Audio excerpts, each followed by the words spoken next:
So we're still witnessing the fall of Russia. Again, these next few turns are going to be kind of crucial because which power is going to gain more of the strength, more of the populated cities that Russia controls? Will it be France or will it be Korea? Now, obviously, Korea will take this easternmost Russian city. That will for sure fall, and that's a pretty good populated city at 15. Now they're really starting to get to, as we said in the last video, they're really starting to get to those heavily populated territories that Catherine controlled.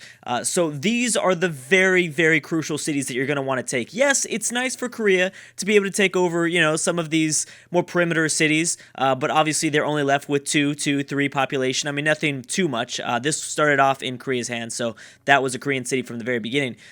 Also, I don't know if I mentioned it, but yes, France is now at war with Morocco. I mean, I don't really know. Morocco is actually, I'm sorry, Mali is actually completely trapped. Oh, wait, no, they have this territory here. Wow, that's really interesting borders. We've never seen, I don't think I've ever seen a border like this before from an AI. Because 2 citadels have been placed, so they don't have any connecting to their land. I mean, they still control this part of the Mediterranean. That's so weird. That is very weird. Well, hopefully somebody takes out Mali eventually, if it's Morocco the one to do so. If Morocco's the one to do so, though, then they're going to be kind of screwed because more than likely France will come over there and take them down. We'll see. France and Persia clearly have open borders, so they'd be able to use that route just north of Carthage. Bam, and the Ottomans have destroyed Poland. Poland is now out of the game. That is another big city that or another civ that we'd see the fall of. I was talking about the fall of 3 nations, possibly within this video. Probably not within this video, but over the course of the next maybe 2 videos. Russia, we just saw Poland fall, and Polynesia. Polynesia might not survive between this massive Australian force that is coming to Honolulu, and I believe this is their only city left, right? I think it is. No, they've got this guy. They've got this city. And once again, Cordoba's continuing to exchange hands. The eternal war continues on in Iberia. We have France now declaring war on Cuba. I'm sorry, Mexico declaring war on Cuba. I mean, Argentina has been trying it. I'm sorry, Colombia. Jeez, I keep mixing these up. Colombia has been trying this for a really long time. I believe they're still at war. Am I right about that? I don't remember off the top of my head, but I think that Colombia is still at war with Cuba. So we'll see if Mexico can get the job done and actually take a few cities. Because Cuba was smart enough to consolidate the cities like this, I mean, it does make it a lot tougher for an AI to take, through naval means at least. Okay, so let's go ahead and check on the results of, I mean, we saw that the Ottomans are moving through Napoleon territory to destroy the Polish city. Now, Korea still hasn't taken over this city yet. They will next turn, I believe. Actually, if they don't process their turn next, then they won't. I believe Korea goes first, and then it's Russia. Well, let's see if France can take over Moscow. This would be the biggest city for them to take, and they did take it. So, no matter what, France is going to get, like, I guess their part in the deal. I mean, taking Moscow is probably equal to the 3 cities that Korea took on the perimeter of the Russian Empire. That's my opinion. It also depends on what they decide to do with Moscow. France already has a lot of power, actually. So since it's kind of a tie, I mean, maybe not even. Oh, Russia took it back though. Oh, that's not good for Napoleon because they just killed half the population. So yeah, Moscow will be able to kind of retain a lot of that growth. They'll be able to kind of grow because Moscow is surrounded by a lot of great farmland and stuff like that. More than likely, they'll grow back quickly in population. But France is going to take Moscow again next turn with like 3 or 4 population. So yeah, Korea is still significantly winning now. I wasn't anticipating that Catherine would take it back. It looked like Catherine even went and moved towards the Russian front rather than defended against the Koreans. Maybe they're more upset about the Napoleon backstab. They're allowing the Koreans to take over everything. We'll see. Now, where did there's the French fleet. I don't know why the French fleet aren't going into the Baltic Sea to attack this Russian coastal city. They could have done that a long time ago. A very, very long time ago. Now we have to kind of keep an eye on what the Koreans and, I guess, France does next. I imagine that France is going to take Moscow again. I don't think that... I think, yeah, Russia will be out of melee units at that point. They have nothing. They've got artillery. They do have artillery. I just want to see exactly how the Korean AI is going to. Oh my gosh, they didn't take this back. I didn't even look at the French melee units. So it is still very much possible for the Koreans to maybe run in here and take Moscow for themselves. It would be tough because of the line of artillery units, but Catherine moves next. Let's see what she decides to do. I'd imagine. Let's see. I don't even know. I don't even want to make a guess here. Looks like she kind of moved back towards the Korean front. And the Koreans are going to continue to press forward. So they are dividing up their armies now. One is heading to the south. The other one is heading towards Novgorod. There are two divisions, I guess. The southern and northern division. Napoleon has nothing. Well, they've got paratroopers. But those paratroopers look like they're... I guess they were set up to take over St. Petersburg. I guess they could also... they've got a Great War infantry as well. And a regular infantry. The longer they sit in between these Russian cities, though, the more damage they're going to take. Especially with all the... and Seattle has been captured by Canada, which means that I think we also just saw the end of America.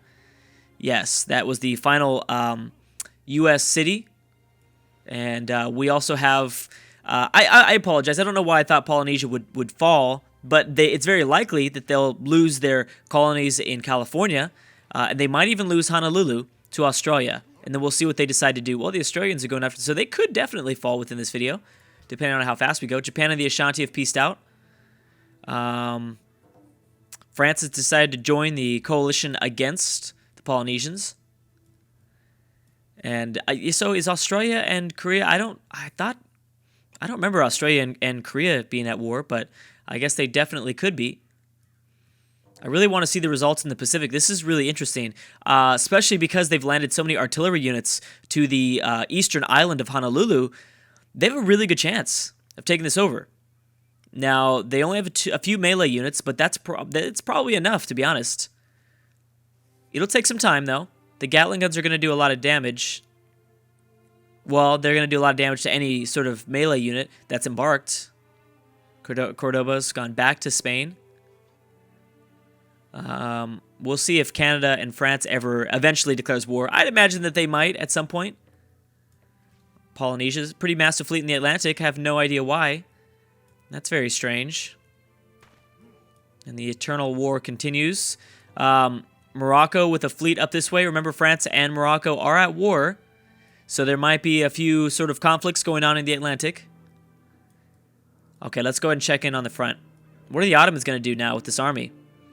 Again, still waiting for my Ottoman-Persian War. The fight for the Middle East. I figured that would happen.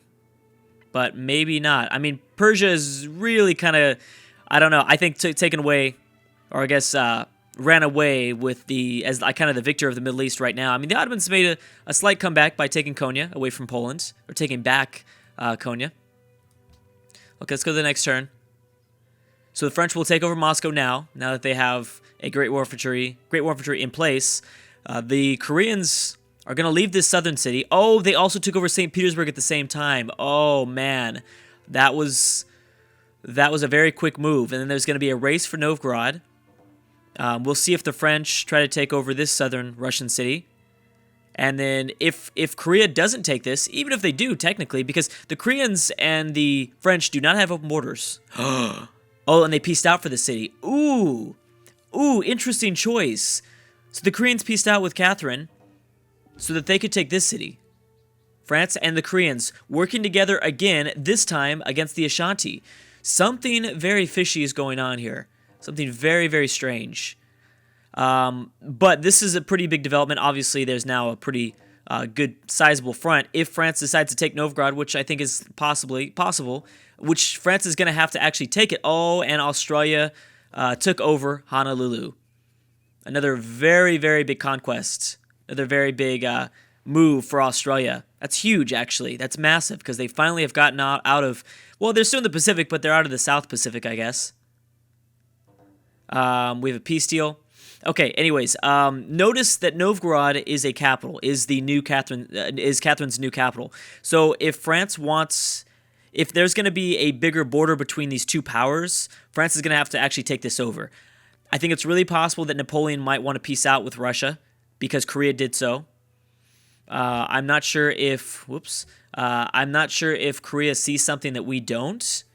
Maybe Korea is worried about the threat that the Siamese Empire poses to the south. That's entirely possible. I know that the Siamese aren't like, right there in the game in terms of technology with the Koreans, but still definitely a possibility. Now Canada's going to easily wipe through these Polynesian cities. And we'll see if this gets taken. There's a lot of submarines here, so it's possible that Australia is going to make a mistake and not get the job done. Although if they take maybe some of the northern Honolulu division that Australia sent to take over the capital of Polynesia, if they send them down south, then they'll probably be able to do it. Those artillery could really help out.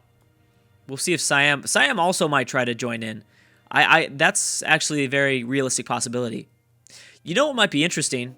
I know that Canada doesn't really have a fleet in the Pacific, but it might be interesting to see Canada try to go after Japan. Throughout all of these world campaigns, we've always only seen Korea go after Japan, or vice versa, but we've never really had this big of a threat in North America. Obviously, Canada poses a massive threat to North America, and well, not threat. I mean, they control all of North America, and they're a huge power, arguably stronger than France. Even though they haven't really done anything. They'll probably go to war with France at some point.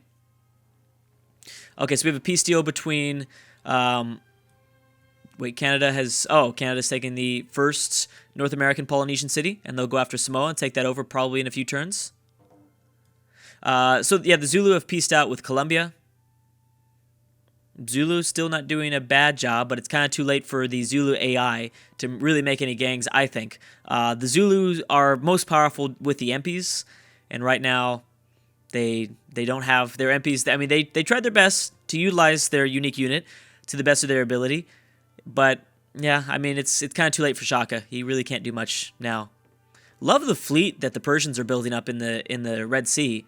They need to build a little bit more in the Persian Gulf. Still kind of expecting maybe a Persian-Indian war.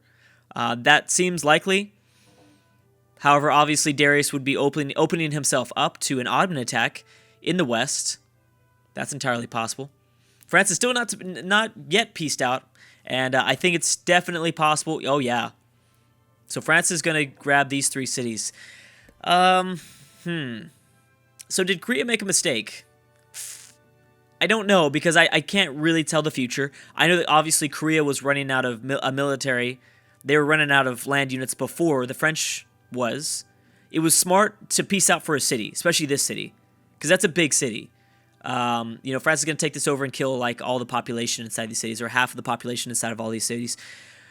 I don't know. I understand. If I was playing as Korea, I would definitely realize the threat that Siam poses. Especially as most of my units are in the northwest, and Siam pretty much has lined its borders to my southern front. I guess it was a smart move, but it's going to ultimately give France more power. And, Korea desperately needed to take maybe 3 out of the 4 cities, maybe 75% of Russian territory. They desperately needed them to not take half. They really didn't. I mean, it would have been very bad it's bad for the Korean Empire if it's 50-50. And here's the thing is, France, they did have to face more of the Russian forces. But once they broke through those Russian forces, they ultimately gained more of the I don't know why. I apologize for saying ganged with a D. Now it starts to bother me now too. I know that they gained. Well, if it's a past tense, then ganged. But sometimes I say gained.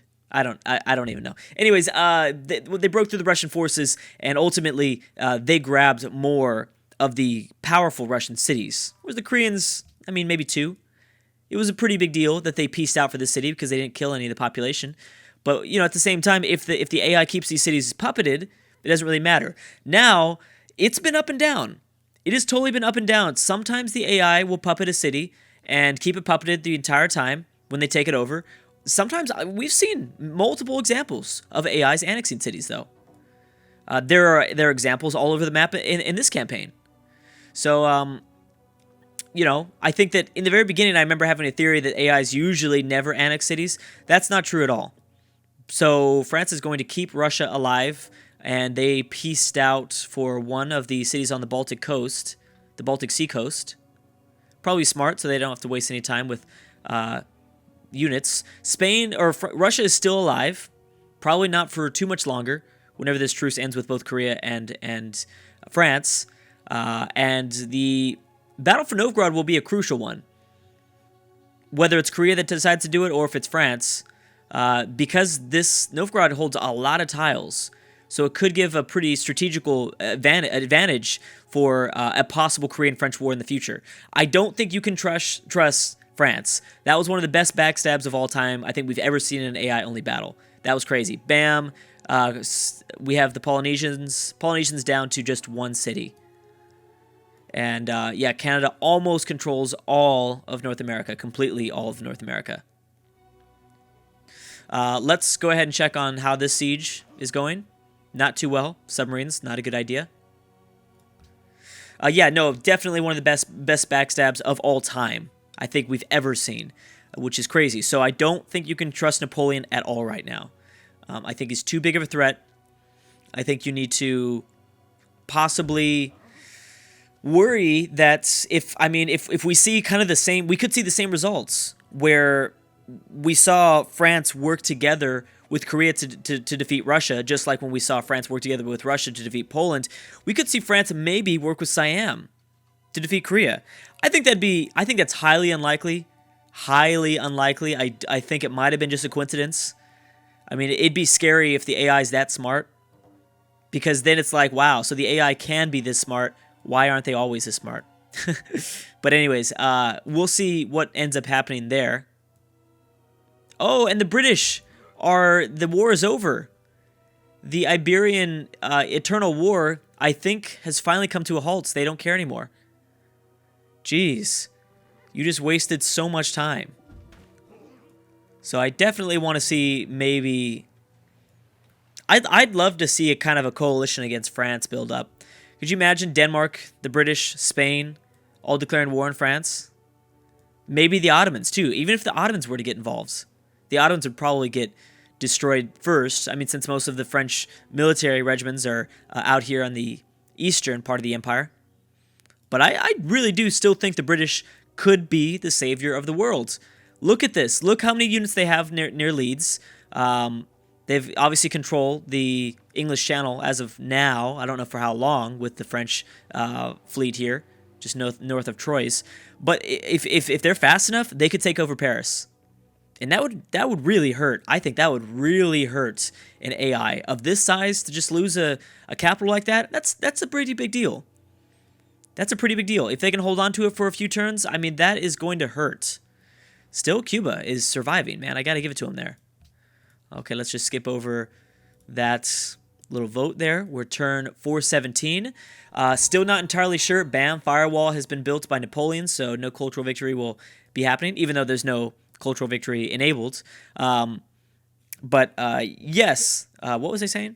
I don't even know what I was saying. Oh, turn 417. Not sure exactly when I'm going to end the campaign. I think a lot of people are having a lot of fun with it so far, so I definitely don't think we will I think we'll definitely be going over turn 500. We'll see exactly how far we go.